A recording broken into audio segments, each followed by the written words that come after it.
तो एवरीवन, हम लोग एकेटीयू एग्जाम में पूछे गए क्वेश्चंस को सॉल्व कर रहे हैं। 2021-22 में पूछा गया ये क्वेश्चन है शॉर्ट आंसर टाइप, जिसमें कह रहा है कि define a sparse matrix, suggest a space efficient representation for space matrix. Sparse matrix, not space matrix, ये गलती है। इसमें कहने का मतलब है स्पार्स मैट्रिक्स। तो स्पार्स मैट्रिक्स का मतलब है कि एक ऐसी मैट्रिक्स जिसमें कि मैक्सिमम एलिमेंट्स जीरो होंगे, या मोस्टली जो एलिमेंट्स जीरो होंगे। कुछ ही एलिमेंट्स ऐसे होंगे जो कि वन को रिप्रेजेंट करेंगे, या किसी और डेटा वैल्यू को रिप्रेजेंट करेंगे, नॉन जीरो को रिप्रेजेंट करेंगे। और वही नॉन जीरो एलिमेंट्स जो उसमें है वो हमारे काम की चीज है। जीरो हमारे काम की चीज नहीं होती है। तो हमें क्या करना होता है, यूजुअली उन जीरो एलिमेंट्स को रिप्रेजेंट ना करके केवल वन को रिप्रेजेंट करते हैं। अगर हम जीरो को भी रिप्रेजेंट करेंगे so there will be huge wastage of the memory. For example, आपके पास मान लीजिए कि एक ट्री ग्राफ है, और उस ट्री ग्राफ में अगर 1000 नोड्स हैं, तो टोटल नंबर ऑफ जो एजेस होंगी वो 999 होगी इस ट्री ग्राफ में। इसका मतलब 999 एंट्रीज जो होंगी वो वन होंगी। अगर हम एक एडजेसेंसी मैट्रिक्स बना लें, और बाकी सारी एंट्रीज जो होंगी वो जीरो होंगी। सो लेट्स से हमने एक एडजेसेंसी मैट्रिक्स बनाने जा रहे हैं। इसकी साइज होगी 1000 क्रॉस 1000।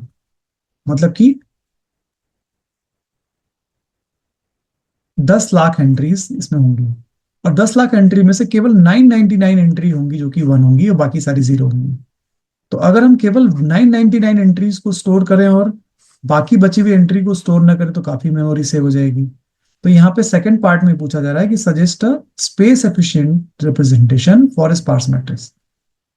तो दो रिप्रेजेंटेशन होते हैं स्पेस एफिशिएंट मेथड। एक होता है जिसको हम कहते हैं vector representation,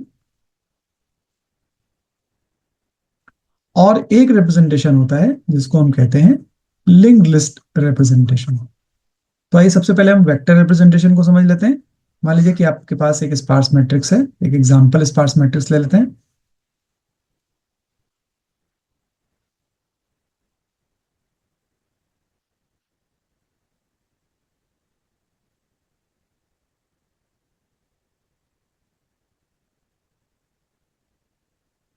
like this sparse matrix and so on so forth, बहुत सारे इसमें एलिमेंट्स हैं। तो यहाँ पे ये जीरो नंबर रो है, ये वन नंबर रो है, ये two number row and so on so forth. Similarly zero number column, one number column.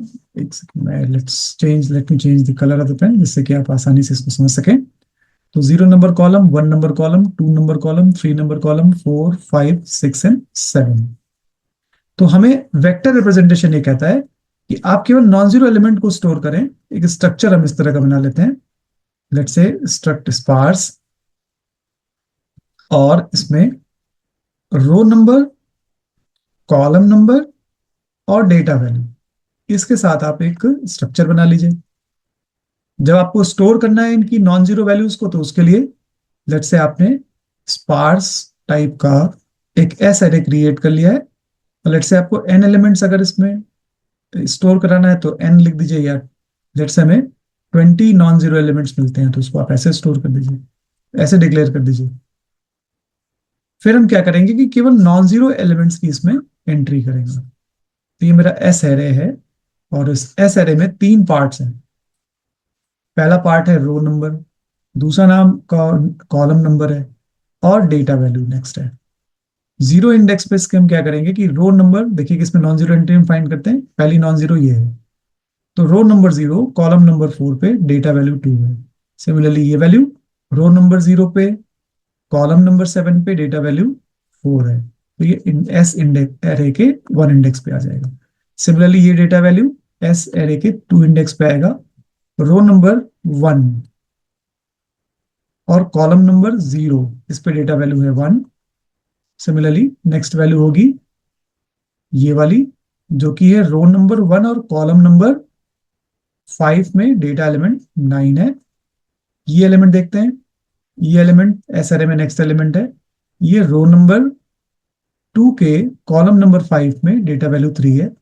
इसका वैल्यू देखते हैं, नेक्स्ट वाला है रो नंबर टू के कॉलम नंबर सेवन में डेटा वैल्यू है one, and so on so fourth. तो ये वेक्टर रिप्रेजेंटेशन हो गया। सिमिलरली हम लिंक लिस्ट रिप्रेजेंटेशन भी कर सकते हैं। लिंक लिस्ट रिप्रेजेंटेशन का मतलब ये है कि जो भी नॉन जीरो एलिमेंट्स हैं उसके साथ आप एक लिंक लिस्ट बना लें। तो इसी को हम रिप्रेजेंट करते हैं, इसी स्पार्स मैट्रिक्स को। तो जो लिंक लिस्ट है उसमें 4 फील्ड्स मान लेते हैं। एक है रो नंबर, एक है कॉलम नंबर, एक है डेटा वैल्यू, और एक है नेक्स्ट नोड का एड्रेस। तो रो नंबर 0, कॉलम नंबर 4 में डेटा वैल्यू है 2। नेक्स्ट नोड पे चलते हैं। रो नंबर 0, कॉलम नंबर 7 में डेटा वैल्यू है 4। नेक्स्ट नोड पे चलते हैं। Then row number 1, column number 0 पे डेटा वैल्यू है 1। नेक्स्ट नोड पे चलते हैं। Similarly row number 1, column number 5 में डेटा वैल्यू है 9। Next row number 2, column number 5, data value है 3। Next row number 2, column number 7, data value है 1, and so on so forth. जो भी नॉन जीरो वैल्यू होगी हम उसको यहाँ पे रिप्रेजेंट कर देंगे। तो ये दोनों मेथड, वेक्टर रिप्रेजेंटेशन और लिंक लिस्ट रिप्रेजेंटेशन, दोनों मेमोरी स्पेस को सेव करने के लिए हम यूज कर सकते हैं। हम कहेंगे कि this is the space efficient method for the sparse matrix. Thanks for watching this video. We will again meet with the questions asked in the AKT exams.